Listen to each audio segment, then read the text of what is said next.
Nsanyuse nnyo okonnyanjula obulungi bw'otyo. Ogenze n'oteekamu nti obuganzi ne nga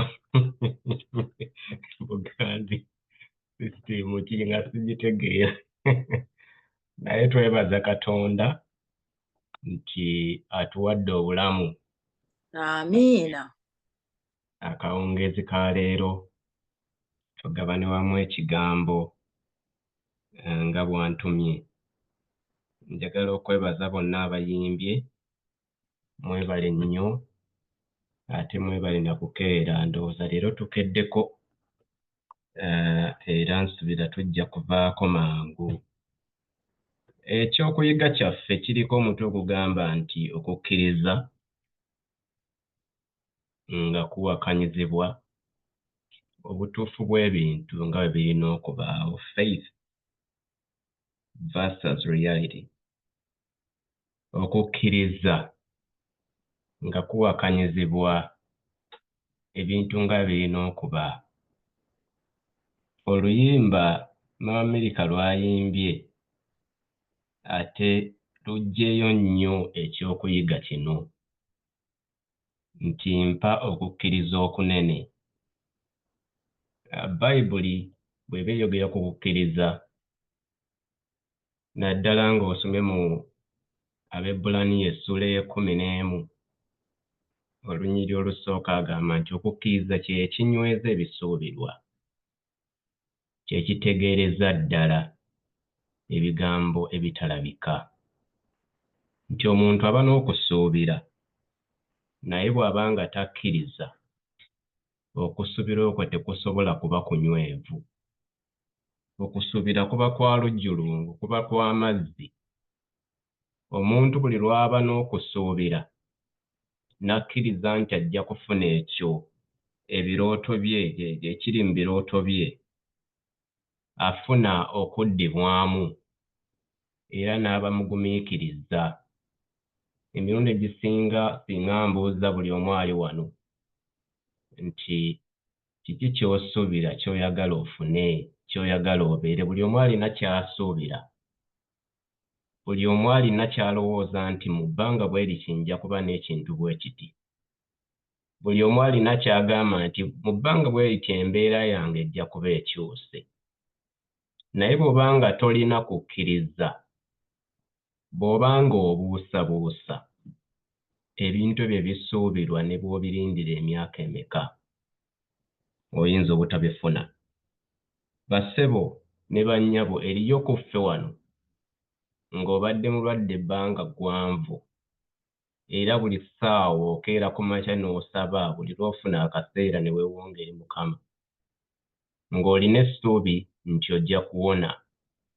Naye bw'oba nga tokkiriza nti osobola okuwona, osigala mu mbeera ey'okwekubagiza. Okwekubagiza okwo nako kuleetera obulwadde bwo obwandibadde obutono oboolyawo okuzimbagatana ne bufuuka bunene. Eriyo abalina ekirooto nti omwaka guno njagala ŋŋendeko e Uganda, n'oteekateeka n'ogamba njagala ntandika okusonda tiketi entwala e Uganda, ye naasulawa, ye boodabooda n'aziyitamu ntya. Kati ebintu ne bikutambula mu mutwe bingi nnyo ng'oteekateeka oba n'essuubi, naye akaseera katuuka n'ogamba naye ate bills nga nnyingi. Ate mu mwezi gwa kuno nina okusasula kino, mwezi guno nina okukola kiri, n'abiyitamu ntya. Bassebo ne bannyabo, omwana w'omuntu bwe yayonoona mu lusuku Adeni, ebintu byonna byatabuka, nga ne kyalowooza nti anaafuna atandika okukibuusabuusa. Jjajjaffe Adamu mu lusuku Adeni bw'amala okwonoona, Katonda ajja ayitaayita n'amuyita nti Adamu, Adamu oli wa? Adamu n'abuusabuusa nti omusajja ono yaŋŋamba siyanga ku muti guno ate nguliddeko. Wandabirako simanyi ky'ayinza kukola. N'atasobola kuba na kukkiriza mu mutima gwe nti omusajja ono eyantonda anjagala nnyo ekisukkiridde. Era bw'atyo yagamba nti omukazi gwe wampa, Katonda yamugamba, Adamu, Adamu oli wa? Walidde ku kibala? Omukazi gwe wampa, kwegamba n'atandika okuteeka ebigambo ebikyamu asobole okudduka ekibambulira kino. Naye bassebo ne bannyabo, Bayibuli erina abantu beetulaga, erina abantu abalina okukkiriza, erina abantu abaateeka ekyomuwendo ku ssuubi lyabwe ne bagamba newankubadde kino kiri bwe kiti, naye nina okukkiriza nti Katonda wange asobola okukola bw'ati. Waliwo ebintu biri fane bizibu bya kukkiriza, era nga bwe tugambye okukkiriza nga kuwakana n'embeera y'obuntu nga bw'erina okuba. Bw'olaba omukyalo oyo yali ableedinga emyaka 12, omukyala yagamba nti singa nkwata bukwasi ku kyambalo kya Katonda, ku kyambalo kya Yesu, nsobola okuwona. Bassebo ne bannyabo, omukyala ono yalina okukkiriza ng'era kituufu, naye mu mbeera ya bulijjo osobola okukwata ku kyambalo ky'omuntu n'owona. Osobola okukwata ku kyambalo, ku ggomasi ya mukyala wa Mala n'owona. E Uganda waaliyo omukyala nga bamuyita Nabbi omukazi, era nga tuwulira nti alina obugere obw'embuzi, nti era tajjaamu ngatto, nti era bw'ogenda okumpi naye n'okwata bukwasi ku ngatto ze osobola okuwona buli kimu ekikuluma. Simanyi oba byali bituufu, naye twawuliranga. Omukyala ono emyaka 12 nga atonnya, naye singa nkwata bukwasi ku kyambalo kya Yesu nja kuwona. Ne mu mbeera y'obuntu kikola amakulu. Osobola okukwata bukwasi ku kyambalo ky'omuntu n'owona. Waliwo ebintu ebitakola makulu naye ng'ate bizze bibaawo. Bassebo ne bannyabo, Danyeri bw'asulibwa mu kinnya ky'empologoma, buli omu yali akimanyi nti empologoma zino ezimaze akaseera nga tezirya, tezijja kumuganya yadde okutonnya wansi. Naye Danyeri yagenda mu kinnya ky'empologoma ng'amanyi nti newankubadde afa, ajja kuba afiiridde mu Mukama. Naye ate yalina okukkiriza nti Katonda we asobola okukola ekyamagero. Naye mu mbeera z'obuntu abaamusuulayo n'abaaliwo nga balaba nga tebasobola kuteeka mbeera za bulijjo nga bwe kirina okuba, ne bazisinza amaanyi okukkiriza kwa Danyeri. Naye Bayibuli etulaga nti omusajja ono yasulibwa mu kinnya ky'empologoma, naye yavaayo nga mulamu. Nabadde mpulira Samoni omusumba n'agamba nti Danyeri n'akwata n'empologoma emu n'agifuula piro ne yeebaka ku mpologoma. Waliyo ebintu ebitasoboka mu maaso g'abantu, naye olw'okukkiriza nga bituukirira. Bassebo ne bannyabo, bw'otunuulira engeri ensi gye yatondebwa, Bayibuli etugamba nti Katonda n'ayogera bwogezi kigambo. Buli kimu ne kiba. Bw'osoma Yokaana essuula esooka, njagala kusomayo mangu kubanga obudde budduka. Yokaana 1:olusookera ddala agamba bw'ati nti ku lubereberye waaliwo kigambo, kigambo n'aba wali Katonda, kigambo n'aba Katonda, oyo yaliwo ku lubereberye awaali Katonda. Ebintu byonna byakolebwa ku bw'oyo, era awataali ye tewaakolebwa kintu na kimu ekyakolebwa. Obulamu bwali mu ye, obulamu ne buba omusana gw'abantu, omusana ne gwaka mu kizikiza, so ekizikiza tekyagutegeera. Bayibuli egamba nti ku lubereberye waaliwo kigambo. Ensi yatondebwa lwa kigambo. buli kintu ne kifuna obulamu lwa kigambo. Buli kintu ekyewalula, buli kintu ekitambula, emiti, ebirime, byonna byakolebwa lwa kigambo. Ebintu bino tebikola makulu. Bw'obitunulamu n'obyetegereza bulungi nnyo, omuntu ayogera atya ekintu ne kibaawo? Wabeewo amazzi, amazzi ne gabaawo.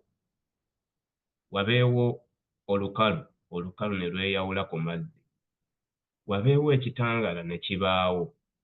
Ebintu bino obitunuulira nga Bayibuli etugamba amaanyi ga Katonda tebikola makulu eri abantu. Era abantu tubiwakanya ne tugamba nti tebisoboka. Faith versus reality. Nga tebikwatagana.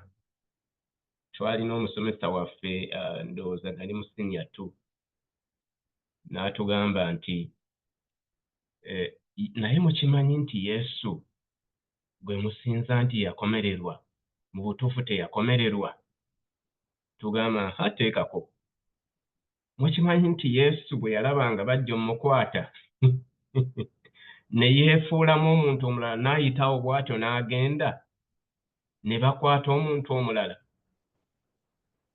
Era omusajja ono yasiga theory eyo kubanga yali musomesa w'amaanyi nnyo, era abayizi abasinga baagikkiriza kubanga yagamba nti Yesu yalina amaanyi gonna agasobola okwefuula omuntu yenna, era yeebuzaabuza bw'atyo ne yeefuula omuntu omulala ne bakwatamu omulala ne bamukomerera.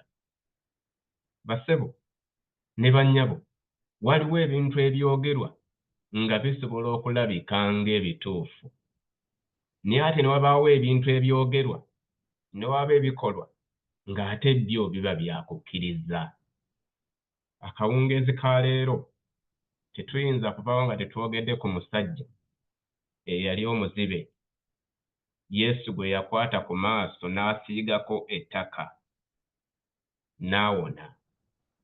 Ekyo kinzijukiza oluyimba lwa Pastor Wilson Bugembe.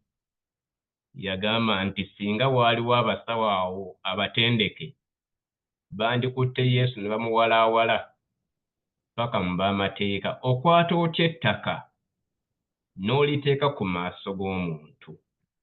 Okwata otya obukyafu n'obuteeka ku maaso g'omuntu? Owanda otya amalusu mu ttaka n'ogasiiga ku maaso g'omuntu? Bassebo ne bannyabo, waliwo ebintu ebitakkirizika ng'era tebikola makulu. Wabula olw'okukkiriza tutwala ebintu bino nga bya makulu nnyo ne tubiteekako omulaka ogw'amaanyi kubanga weewaawo byaliwo. Era bituwa okukkiriza ffe ng'Abakristaayo okugenda mu maaso n'okunywera mu Mukama waffe Yesu. Ekitabo kya Zabbuli, Ebbulaniya ayogera ebigambo bino nti olw'okukkiriza tutegeera ng'ebintu byonna byakolebwa kigambo kya Katonda, era ekirabika kyekyava kirema okukolebwa okuva ku birabika. Bassebo agamba olunyiriro olwokuna bw'ati nti olw'okukkiriza Aberi yawa ssaddaaka esinga obulungi okukira eya Kayini, era eyamutegeezesa okuba n'obutuukirivu Katonda bwe yategeereza ku kigambo kye, ku birabo bye. Bassebo ne bannyabo, Katonda bw'agamba Aberi ne Kayini baweeyo ekirabo, the first born, omwana omubereberye olw'ebyo bye yali abawadde, Aberi yakwata ekisingako obulungi n'akiwaayo, n'akkiriza nti Katonda ky'asabye ate kijja n'empeera ennene, tolina kukibuzaabuza na kintu kirala kyonna. Bayibuli etulaze nti ono yasiimibwa n'ategeezebwa okuba obutuukirivu. Olw'okukkiriza Enoka yatwalibwa mu ggulu. Enoka teyalaba ku kufa. Bwe tuba tusoma Bayibuli etulaga nti waliwo Yesu ng'akomawo ogwokubiri, waliwo abamu ku ffe abagenda okutwalibwa nga tuli balamu, nga tetulabye ku kufa. akagombe kavuge, abafu bazuukire, n'abalamu abali baawo bafuusibwe batwalibwe nga tebalabye ku kufa. Enoka ye yagenda mu ggulu nga talabye ku kufa. Enoka yatambula ne Katonda. Bw'osoma ebitabo by'obunnabbi yagamba nti Enoka buli kimu kye yakola yakulembeza mu Katonda. Nti Enoka tewali lugendo lwe yatambula olutaalimu Katonda. Yakkiriza Katonda n'omutima we gwonna. Bayibuli etulaga wano nti Enoka yatwalibwa nga talabye kufa. Ekyo nayo kizibu kya kukkiriza. Okukkiriza kuwakana n'embeera y'obuntu eya bulijjo. Omuntu agenda atya mu ggulu nga talabye ku kufa. Ate we twongerera n'okugamba nti kino kiwakana n'embeera ya bulijjo, ng'ate Mukama w'amutwala ate ye yayita ne mu kufa. Bassebo ne bannyabo, okukkiriza bulijjo kuwakana nnyo ne logic n'embeera y'obuntu eya bulijjo. Ebintu ebimu tulabira ddala nga tebisoboka. Bayibuli egamba olunyiriri olw'omusanvu mu Bebulaniya 11 olw'okukkiriza Nuuwa bwe yalabulwa Katonda ku bigambo ebyali bitannalabika, n'atya bulungi n'asiba eryato olw'okulokola ennyumba ye. Kyeyava asalira ensi omusango n'afuuka omusika w'obutuukirivu obuli mu kukkiriza. Bassebo ne bannyabo, kyali kizibu okukkiriza nti weewaawo enkuba yali yakugwa esaanyeewo ensi, kubanga kyali tekikola makulu. Abantu bano baali tebalabanga ku nkuba. Baali tebayinza na kukkiriza nti enkuba esobola okuyiika ennyingi ennyo n'ebajjula n'ebatuuka ku mitwe. Bayibuli etulaga nti abasajja bano n'abakazi bano baali bawanvu, so nga tebasobola kukkiriza, nga tekikola makulu n'akamu. Naye enkuba yatonnya n'edifayinga logic. Enkuba yatonnya n'ekyankalanya ebintu nga bwe babadde babimanyi. Bayibuli etugambye nti olw'okukkiriza Nuuwa yazimba eryato. Nuuwa n'aba muwulize. Nuuwa n'ayingira eryato ne famire ye. Kyeyava asalira ensi omusango n'afuuka omusika w'obutuukirivu obuli mu kukkiriza. Tetuyinza kuva wano nga tetwogedde ku musajja Ibulayimu nti olw'okukkiriza bwe yayitibwa n'awulira n'okugenda n'agenda mu kifo kye yali agenda okuweebwa okuba obusika. N'avaayo nga tamanyi gy'agenda. Ntera okugamba wano Jordan ne Jenna nga tutambula ne mbagamba tunula gy'olaga, kubanga bw'onootomera ekintu oba bw'onoogwa nja kugamba nakugambye otunule gy'olaga n'otatunulayo. Bassebo ne bannyabo, Ibulayimu jjajja w'okukkiriza kwaffe bwe yayitibwa Katonda n'amugamba nti golokoka ove mu nsi yannyo, yasituka kiwalazima n'atambula n'agenda. Simanyi oba mukadde kayanja osobola okumala gasituka bw'otyo n'ogenda. Simanyi oba nkubira essimu ne kugamba mukadde kayanja njagala ogende ku airport okwate ennyonyi ogende. Ojja kumbuuza ŋŋende wa? Ŋŋenda ntya? Ŋŋenda kukola ki? Ebintu byange mbireka ntya? Ekyawandiikibwa ekyo nti n'agolokoka n'agenda nga tamanyi na gy'agenda kindeetera nnyo okusiima abasumba, kubanga abasumba abeera awo ne bamuweereza ebbaluwa nti kaakati twagala ove ekyazanga ogende ekitimbwa, tukuwadde wiiki 2 n'asiba ebintu. Naye nno aba amanyi gy'agenda. Jjajjaffe Ibulayimu yali tamanyi gy'alaga, kubanga agamba nti golokoka ove mu nsi yannyo ogende mu nsi gye ndikulaga. Agenda kiwalazima. Simanyi oba yali atunudde wa, simanyi oba ennyumba y'omulyango gwali gutunudde wa, nga tekisobola kukkirizika. Naye Bayibuli egamba nti jjajjaffe Ibulayimu n'akkiriza n'atambula n'agenda. Bw'osoma olunyiriro oluddako olw'omwenda agamba olw'okukkiriza n'abeera ng'omugenyi mu nsi eyasuubizibwa ng'etali yiye, ng'asula mu weema wamu ne Isaaka ne Yakobo ne basika banne ab'okusuubizibwa okwo. Bassebo ne bannyabo olw'okukkiriza ne Salaayi yennyini n'aweebwa amaanyi okuba olubuto newankubadde nga yali ayitiridde mu myaka, kubanga oyo yasuubiza yamulowooza nga mwesigwa. Bassebo ne bannyabo, Salaayi naye yali agenderedde. Bayibuli wano ekozesa ekigambo ekirungi. Abakyala tebaagala kubayita bakadde nti baba bakuze. Bayibuli ekozesa ekigambo wano nti yali ayitiridde. Yali agenderedde. Naye Bayibuli egamba nti olw'okukkiriza malayika we yamugamba nti oliba olubuto era olizaala omwana. Yatuuka akaseera n'afuna olubuto n'azaala omwana, era omwana ono n'amutuuma Isaaka. Waliwo olugero olwatuukawo lwenjagala ogabana nammwe. Waliwo omusajja omu yali mu nsi emu ng'ajja aggulawo omukutu ku intaneti. Edda abaludde ku intaneti mumanyi waliwo channel ze twagendako edda ze bayita Penpal, nga oggulawo omukutu channel n'ofuna emikwano ababeera mu nsi naddala zino ezaakula.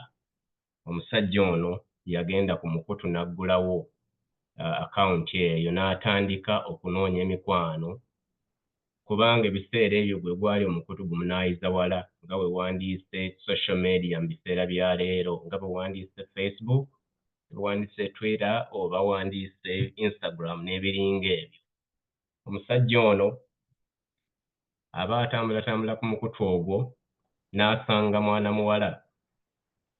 Bwe yalaba ekifaananyi kya mwana muwala ng'alabika bulungi, ne batandika okuwandiika obubaluwabaluwa ng'obwabaagalana. Emboozi n'etandika okugwa amakerenda. Ne boogerera ddala n'akaseera kaawera. Omwana muwala ono yali abeera ne maama we mu nsi ey'ebunaayira. Kaakati omwana muwala kyava ategeeza maama we nti ndabika nfunye omuntu ava mu nsi endala, oba oli awo ayinza okubeera omulungi. Nkyayongera okwogera naye tulabe emboozi gy'enaagenda, tulabe obanga emboozi eserengeta bulungi. Mwana muwala we yategeeza maama we n'asanyuka. N'omulenzi naye n'ategeeza ku mikwano gye n'abafamire ye nti bannange nno kuno kutuyitaayita mu mikutu gya intaneti nasisinkanyeyo mwana muwala, era mwana muwala oyo tulina emboozi ebadde etambula akaseera, era ndowooza ayinza okuba omulungi. Ne batwala akaseera nga boogera. Kigambibwa nti abantu bano baayogerera ebbanga kumpi lya myaka 2 nga naye tebeerabako okuggyako okuweereza obufaananyi, okuggyako okwewandiikira obubaluwa nga buyitiŋŋana, kali kagenda kali kadda, kali kagenda kali kadda, ng'omukwano gw'amaanyi nnyo. Bassebo ne bannyabo kyatuuka ekiseera ne basalawo nti banaasisinkana mu kiseera gundi. Naye ebyembi, mwana mulenzi yali talina passport, ate nga n'okufuna visa y'ensi omuwala mwe yali nga nayo yandiba enzibu. Bwe batyo baasalawo nti kale omuwala ye kaatambule agende asisinkane omulenzi. Omuwala yagula tiketi n'ategeeza omulenzi nti nja kujja mu myezi 6. Omulenzi naye n'atandika okwesunga. Muwala jjanoono n'atandika okukola countdown, n'abala emyezi 5, abala emyezi 4, boogera beesunze, buli omu yeesunze okulaba ku munne, kubanga mu butuufu amaze emyaka 2 nga tebalabaŋŋanangako beeweereza bifaananyi beeweereza bubaluwa emyezi ne gisembera 4 emyezi ne gisembera 3 buli omu yeesunga akaseera katuuse emyezi ne gisembera 2 yenga ebadde essaawa ya leero bandibadde beekubira whatsapp call bandibadde beekubira essimu bana ba iphone bagiyita FaceTime bandibadde beekubira essimu ku Twitter ne beerabako naye ebiseera byali bya kuwandiika bubaluwa bassebo emyezi ne giserengeta 3 2 ezituuka weeks 2 olunaku ne lutuuka omuwala ono yagamba omuvubuka nti nja kutuuka ku ssaawa 6 era n'amuweereza ekifaananyi ky'engoye kyali bayambadde omulenzi ne yeesunga ssaawa bwe zituuka ssaawa 6 omuvubuka ono yakeera ku airport kigambibwa yatuukawo ku ssaawa 5 n'alinda era ng'omuntu gw'atalabangako mu buntu yayimirira mu kafo ng'alina okulaba buli afubutukayo ng'alinze okulaba ani ajja ng'alinze okulaba omuntu gw'alinze ebbanga nga yeesunze okunywegera omuntu ono kubanga babali bamaze akaseera ng'omukwano mungi nnyo ng'omukwano gususse gwandikomye bassebo ssaawa ezaawera ssaawa 6 ennyonyi yagwa ku kisaawe ennyonyi bw'egwa ku kisaawe abantu ne batandika okuvaamu abaali babalindiridde ne baaniriza abantu baabwe abagenyi baabwe mu bagenyi amwajja mwajjiramu n'omugenyi yalinga ono bwe yali alinze mu butuufu yali ayambalira eddala ng'oli bifaananyi bye yamuweereza yali alina n'essimu nga message ezo zonna eziri mu oli naye ekyenjawulo ekyaliwo omukyala eyajja ku nnyonyi yali mukyala mukulu yali wa myaka nga 65 kyokka ng'ono gw'alinda ali mu myaka 21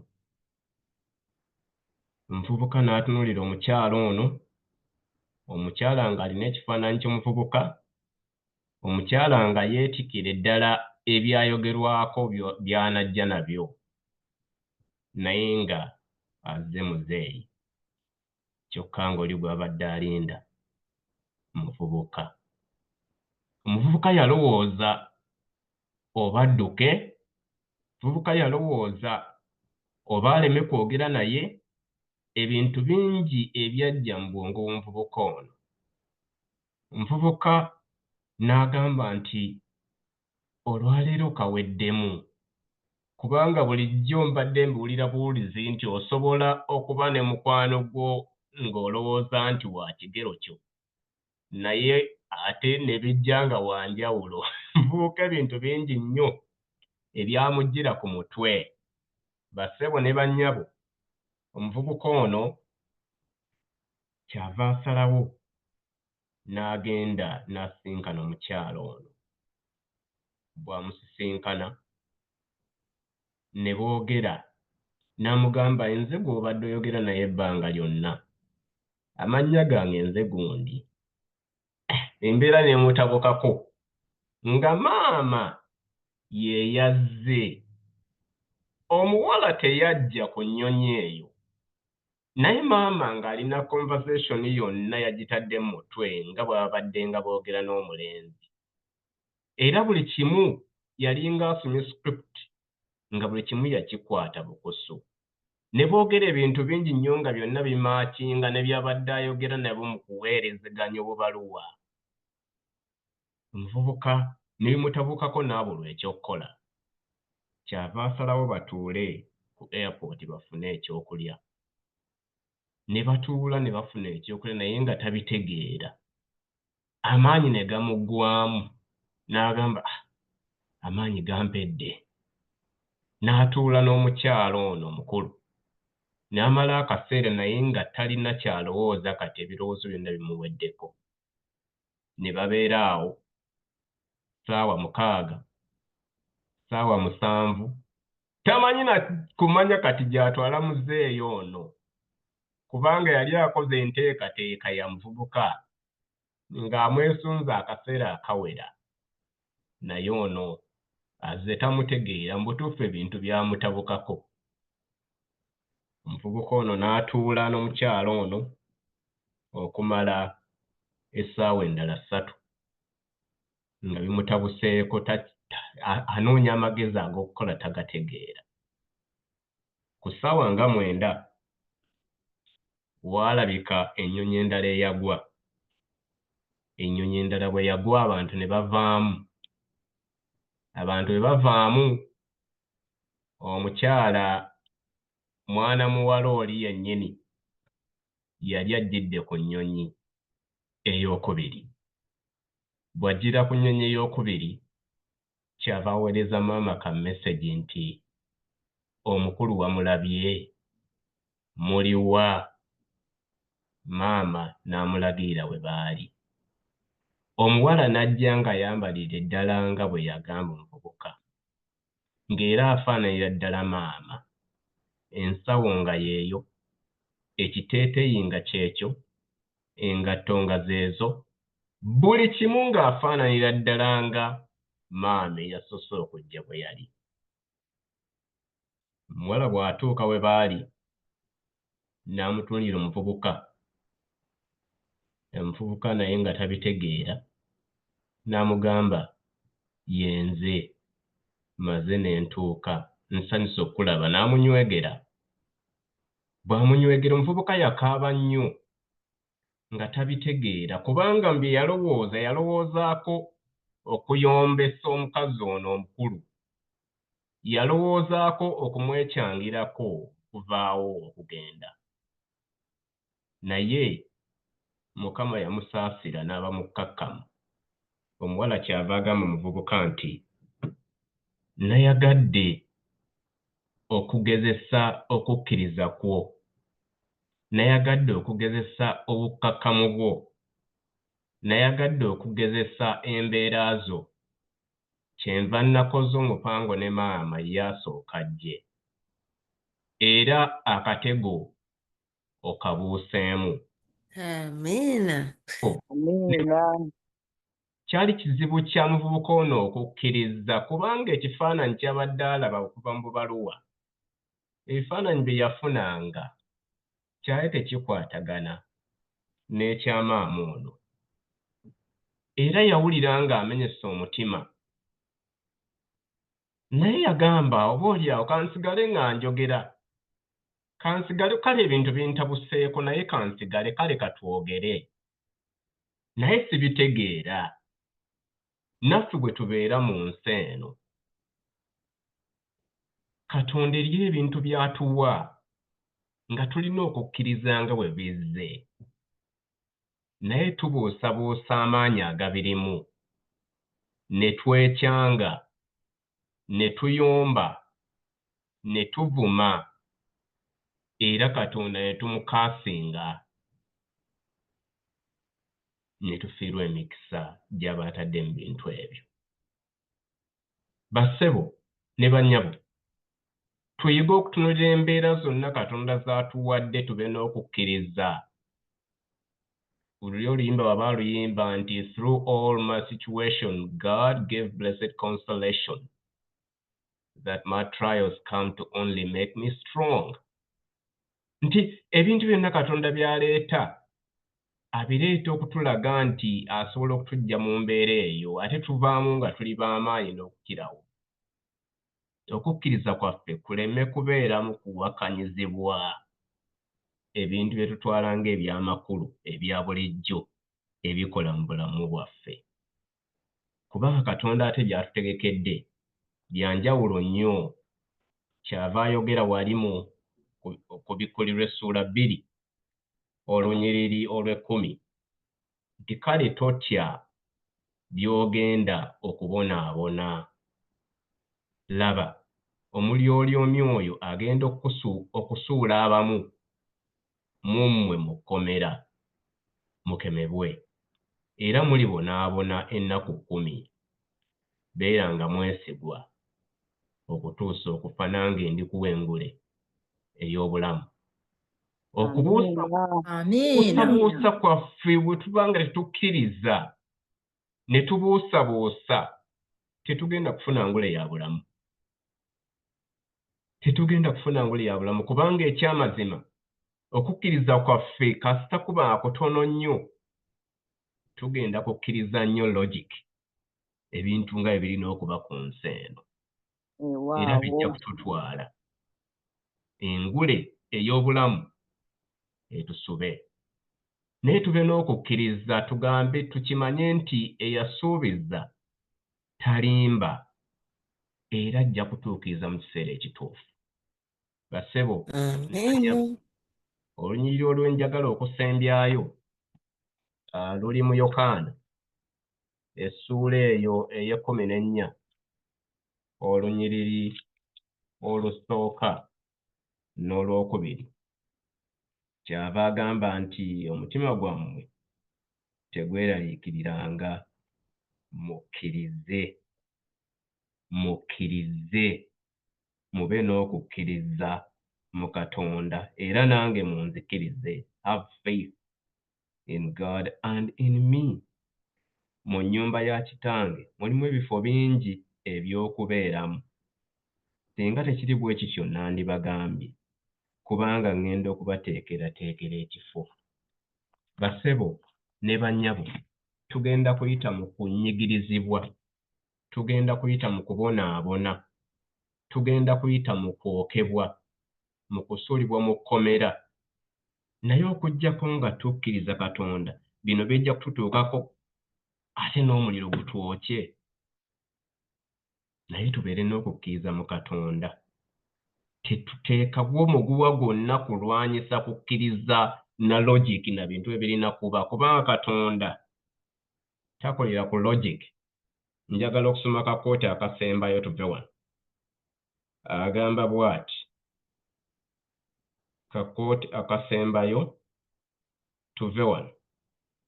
Agamba nti omulabe ayagala nnyo okutukuuma nga kuma ebirowoozo byaffe nga bitunuulira obuntu obwo butono, nga bitunuulira ebintu ebiri logical oba ebintu bye twandigaye nti bikola amakulu mu bulamu bwaffe. Omulabe n'atugamba nti tolina ssente, n'atugamba nti oli mulwadde, omugongo gukuluma, n'agamba nti omwana we yeecyangacyanga, n'agamba nti mukama wo bosi ku mulimu takuyisa mu mbeera gye yandikwesizza, n'agamba nti mu famire yo toli wa muwendo, toli wa makulu. Era n'agamba nti omulabe agezaako nnyo okuleeta ebintu ebyo kugaba n'atujja ku kifaananyi ekinene. Naye Katonda eyatuwa obulamu, Katonda eyatulonda ne tukola ebintu eby'enjawulo buli omu mu ngeri ye, oyo asobola okutuggya mu mbeera ey'okulowooza nti tuli looso oba tetuli ba mugaso, n'atuteeka mu mbeera ey'okwesiima. Katonda oyo bwe tumukkiriza aleeta okukkiriza kwaffe okunywera era ne tuteeka ebirowoozo byaffe ku ye, ne tukkiriza nti tewali kintu kyonna kiyinza kuyingira mu nteekateeka ya Katonda ey'obulamu bwaffe. Akawungeezi ka leero kyekyo kye nsaba, tuleme kulwanyisa kukkiriza na logic na bintu nga birina okuba nga bwe tubirowooza ebirina okuba, kubanga Katonda takola na logic. Katonda akola nga bw'akola. Mukama abawe omukisa. Amiina nnyo.